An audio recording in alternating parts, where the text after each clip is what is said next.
Lahore central jail में 23 मार्च 1931 की शुरुआत किसी और दिन की तरह ही हुई थी। फर्क सिर्फ इतना था कि सुबह सुबह जोर की आंधी आई थी, बहुत तेज। लेकिन जेल के कैदियों को थोड़ा अजीब सा लगा जब 4 बजे ही वार्डन चरत सिंह ने उनसे आकर कहा कि वो अपनी अपनी कोठरियों में चले जाएं। उन्होंने कारण नहीं बताया था। उनके मुंह से सिर्फ ये निकला कि आदेश ऊपर से है। अभी कैदी सोच ही रहे थे कि माजरा क्या है। जेल का नाई बरकत हर कमरे के सामने फुसफुसाते हुए गुजरा कि आज रात भगत सिंह, राजगुरु और सुखदेव को फांसी दी जाने वाली है। उस क्षण की निश्चिंता ने उनको झकझोर कर रख दिया। कैदियों ने बरकत से मनुहार की कि वो फांसी के बाद भगत सिंह की कोई भी चीज जैसे पेन, कंघा या घड़ी उन्हें ला कर दें ताकि वो अपने पोते पोतियों को बता सकें कि कभी वो भी भगत सिंह के साथ जेल में बंद थे। बरकत भगत सिंह की कोठरी में गया और वहां से उनका पेन और कंघा ले आया। सारे कैदियों में होड़ लग गई कि किसका उस पर अधिकार हो। आखिर में ड्रॉ निकाला गया, लाहौर कॉन्स्पिरेसी केस। अब सब कैदी चुप हो चले थे। उनकी निगाहें उनकी कोठरी से गुजरने वाले रास्ते पर लगी हुई थी। भगत सिंह उनके साथ फांसी पर लटकाए जाने के लिए उसी रास्ते से गुजरने वाले थे। एक बार पहले जब भगत सिंह उसी रास्ते से ले जाए जा रहे थे तो पंजाब कांग्रेस के नेता भीमसेन सच्चर ने आवाज ऊंची कर उनसे पूछा था, आप और आपके साथियों ने लाहौर कॉन्स्पिरेसी केस में अपना बचाव क्यों नहीं किया? भगत सिंह का जवाब था, इनकलाबियों को मरना ही होता है क्योंकि उनके मरने से ही उनका अभियान मजबूत होता है, अदालत में अपील से नहीं। वार्डन चरत सिंह भगत सिंह के खैर ख्वाह थे और अपनी तरफ से जो कुछ बन पड़ता था उनके लिए किया करते थे। उनकी वजह से ही लाहौर की द्वारकादास लाइब्रेरी से भगत सिंह के लिए किताबें निकलकर जेल के अंदर आ पाती थी। भगत सिंह की जेल की जिंदगी काफी कठिन थी। किताबें पढ़ने का शौक हो चला था उन्हें कि एक बार उन्होंने अपने स्कूल के साथी जयदेव कपूर को लिखा था कि वो उनके लिए कार्ल लिब्नेख्त की मिलिट्रिज्म, लेनिन की लेफ्ट विंग कम्युनिज्म और ऑप्टन सिंक्लेयर का उपन्यास द स्पाई कुलबीर के जरिए भिजवाएं। भगत सिंह जेल की कठिन जिंदगी के आदी हो चले थे। उनकी कोठरी नंबर 14 का फर्श पक्का नहीं था, उस पर घास उगी हुई थी। कोठरी में बस इतनी ही जगह थी कि उनका 5 फुट 10 इंच का शरीर बमुश्किल उसमें लेट पाए।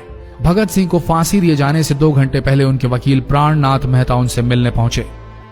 मेहता ने बाद में लिखा कि भगत सिंह अपनी छोटी सी कोठरी में पिंजड़े में बंद शेर की तरह चक्कर लगा रहे थे। इनकलाब जिंदाबाद। उन्होंने मुस्कुराकर मेहता को स्वागत किया और पूछा कि आप मेरी किताब रिवोल्यूशनरी लेनिन लाए या नहीं। जब मेहता ने उन्हें किताब दी तो वे उसे उसी समय पढ़ने लगे मानो उनके पास अब ज्यादा समय न बचा। मेहता ने उनसे पूछा कि क्या आप देश को कोई संदेश देना चाहेंगे।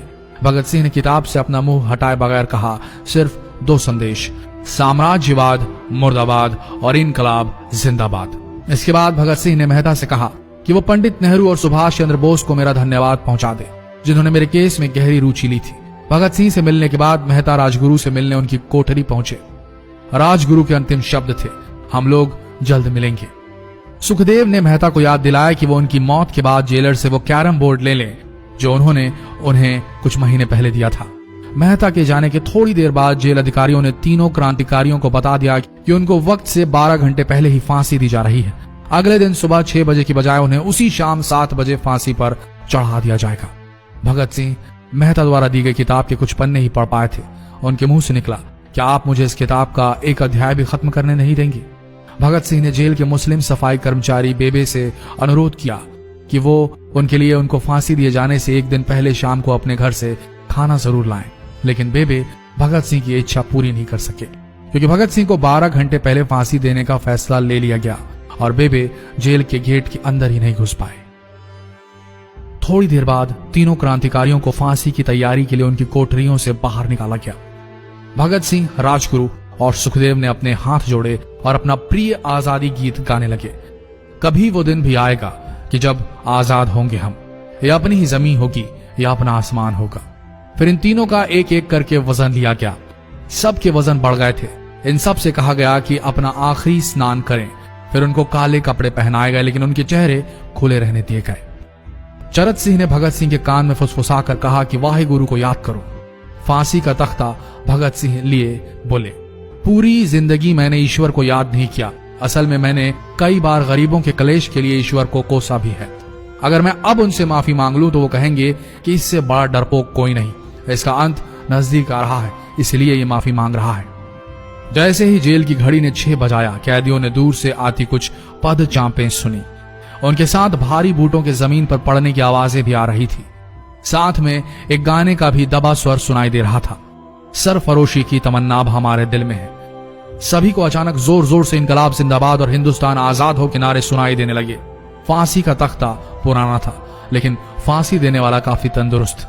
फांसी देने के लिए मसीह जल्लाद को लाहौर के पास शाहदरा से बुलवाया गया था।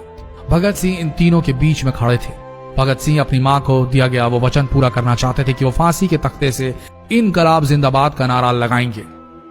लाहौर जिला कांग्रेस के सचिव पिंडी दास सोंधी का घर लाहौर सेंट्रल जेल से बिल्कुल लगा हुआ था।